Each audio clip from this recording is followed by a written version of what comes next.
الرحمن الرحيم. وعن عمر بن الخطاب رضي الله تعالى عنه قال قال رسول الله صلى الله عليه وسلم: إنه تصيب أمتي في آخر الزمان من سلطانهم شدائد لا ينجو منه إلا رجل عرف دين الله فجاهد عليه بلسانه ويده وقلبه، فذلك الذي سبقت له السوابق، ورجل عرف دين الله فصدق به، ورجل عرف دين الله فسكت عليه، فإن رأى من يعمل الخير أحب عليه، وإن رأى من يعمل بباطل أبغضه عليه، فذلك ينجو على إبطانه كله.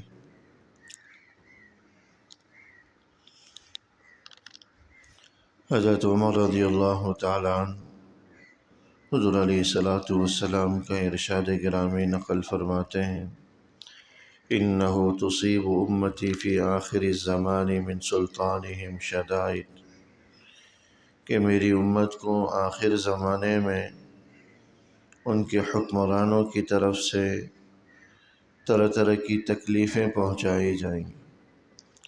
حکمرانوں کی طرف سے طرح طرح کی آزمائشیں پہنچائی جائیں گی۔ یہ تکلیفیں اور آزمائشیں دنیاوی نہیں ہوں گی، دینی لحاظ سے ہوں گی، یعنی دین پر عمل کو ان کے لیے مشکل بنا دیا جائے گا۔ دین پر آزادی کے ساتھ عمل درآمد آسان نہیں رہے گا، جیسا کہ آج ان ممالک کے اندر ہے، مشرق وسطیٰ کے ممالک کے اندر ہے۔ ہمارے یہاں تو الحمدللہ وہ حالات نہیں ہیں۔ دینی اعتبار سے، سیاسی اعتبار سے تو ٹھیک ہے، ابتری ہے، لیکن اللہ کے فضل سے دینی اعتبار سے ہم آزاد ہیں، اور آزادی کے ساتھ دین کے سارے شعبے چلائے جا رہے ہیں۔ مدارس چل رہے ہیں، مساجد آباد ہیں، وعظ و تذکیر کے سلسلے مساجد کے اندر بغیر روک ٹوک کے ہیں، اور تبلیغ کے سلسلے چل رہے ہیں، خانقاہیں چل رہی ہیں۔ غرض اللہ جل شانہ کا فضل و احسان ہے کہ دینی اعتبار سے ہم آزاد ہیں، اور آزادی کے ساتھ دین کے تمام شعبوں پر عمل درآمد کر سکتے ہیں۔ اجتماعات منعقد ہو رہے ہیں، اور بڑے بڑے عظیم اجتماعات دین کی نسبت سے منعقد ہوتے رہتے ہیں، بغیر کسی روک ٹوک کے، بغیر کسی پابندی کے۔ جیسا کہ ابھی عنقریب رائے گنج کا اجتماع بھی اگلے مہینے کی 7 تاریخ سے ہونے والا ہے۔ لاکھوں کا مجمع پورے ملک سے آئے گا، بیرون ملک سے بھی ایمان والے اور بزرگان دین وہاں شرکت کریں گے، اور آزادی کے ساتھ الحمدللہ یہ منعقد ہوگا۔ جبکہ مشرق وسطیٰ کے ممالک کے اندر ہم اس کا تصور نہیں کر سکتے کہ آزادی کے ساتھ وہ اس طرح اکٹھے ہو سکے۔ نہ مدارس وہاں آباد ہیں، نہ مساجد آباد ہیں، نہ ہی آزادانہ دین و تبلیغ کی محنت کے سلسلے اور اجتماعات منعقد کرنے کا کوئی امکان یا کوئی صورت ہے۔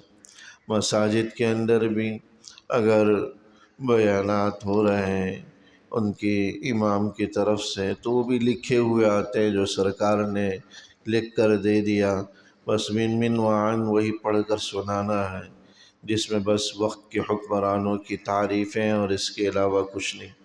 حق بات آزادی کے ساتھ کھل کر کہنے کی وہاں علماء کو بھی جرأت نہیں ہے۔ بڑے بڑے علماء قید و بند کی صعوبتیں برداشت کر رہے ہیں، ذرا انہوں نے منہ کھولا، حق کو بولنا شروع کر دیا تو ممبروں سے اٹھا کر انہیں جیل کی سلاخوں میں ڈال دیا گیا۔ تو یہ دینی اعتبار سے شدائد ہیں جو مسلمانوں پر آ رہی ہیں۔ لا ينجو منه الا رجل عرف دین اللہ، فرمایا کہ اس سے نجات نہیں پائے گا مگر وہ آدمی جس نے اللہ کے دین کو پہچانا، سمجھا، دین پر عمل کیا۔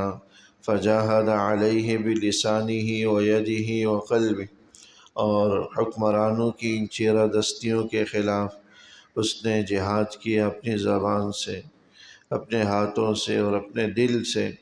جہاد کرنے کا مطلب یہ ہے کہ جس کو زبان سے روکنے کی ان جو ہے نا رکاوٹوں اور خرابیوں اور منکرات کو زبان سے روکنے کی طاقت تھی، اس نے زبان سے روکا۔ جس کو ہاتھ سے روکنے کی طاقت تھی، اس نے ہاتھ سے روکا۔ جس کو ان دونوں کی طاقت نہیں تھی، کم سے کم اس نے دل سے برا سمجھا۔ فرمایا کہ کل قیامت والے دن یہ شخص بھی نجات پائے گا۔ فَذَلِكَ الَّذِي سَبَقَتْ لَهُ السَّوَابِقُ، یہی وہ شخص ہوگا جس کے لیے آخرت میں بڑی نعمتیں ہوں گی۔ وَرَجُلٌ عَرَفَ دِينَ اللَّهِ فَصَدَّقَ بِهِ، دوسرا شخص وہ ہوگا جس نے اللہ کے دین کی پہچان حاصل کی ہوگی اور اللہ کے دین کی تصدیق کی ہوگی۔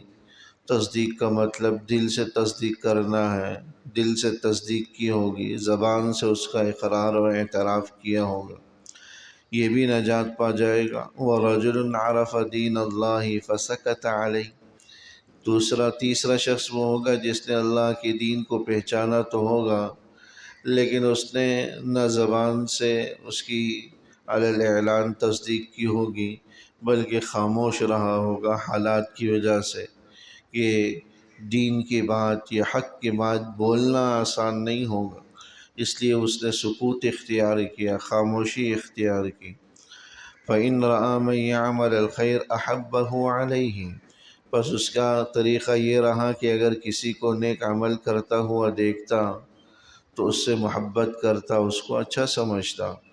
وَإِنْ رَأَى مَنْ يَعْمَلْ بِبَاطِلٍ أَبْغَضَهُ عَلَيْهِ، اور جس کسی کو دیکھا کہ وہ کسی منکر پر، باطل پر عمل کر رہا ہے تو اس کو ناپسند سمجھا۔ فرمایا کہ فَذَلِكَ يَنْجُو عَلَى إِبْطَانِهِ كُلِّهِ، یہ شخص بھی نجات پا جائے گا کہ اس نے اچھی بات کو اپنے دل میں چھپا کر رکھا اور ظاہر نہیں کیا، تو صرف اس بنیاد پر بھی اللہ اس کی مغفرت فرما دے گا۔ تو یہ صبر آزما حالات پر کرنے کے کام بتلائے جا رہے ہیں کہ اگر دین پر عمل درآمد آسان نہ ہو، دین پر عمل درآمد مشکل ہو، تو ایسے موقع پر انسان اگر زبان سے، ہاتھوں سے ان منکرات کو نہ روک سکتا ہو تو کم سے کم دین کے ادنا درجے پر عمل درآمد کر لے۔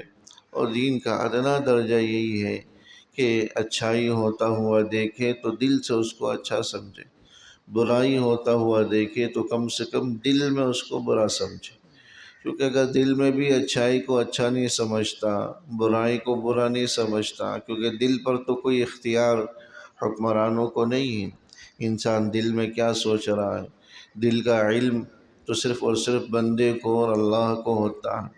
اس لیے دل کے اعتبار سے اچھائی کو اچھا سمجھے، برائی کو برا سمجھے۔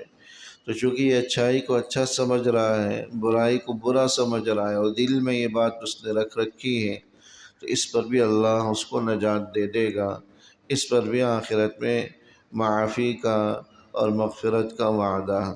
تو دین کا اعلیٰ درجہ انسان اس پر عمل درآمد کر لیں، اگرچہ دین کے اعلیٰ درجے پر عمل درآمد کرنے میں اس کو سخت قسم کی آزمائشوں کا سامنا کرنا پڑے، جیسے ان ممالک کے اندر جہاں آزادی کے ساتھ بولنے کی اجازت نہیں، حق بولنے والے پابند سلاسل ہیں، قیدوں میں ہیں، جیلوں میں ہیں، اور ان کو سال ہر سال تک قید کیا جا رہا ہے، ان کی حق بات کو بولنے سے روکا جا رہا ہے۔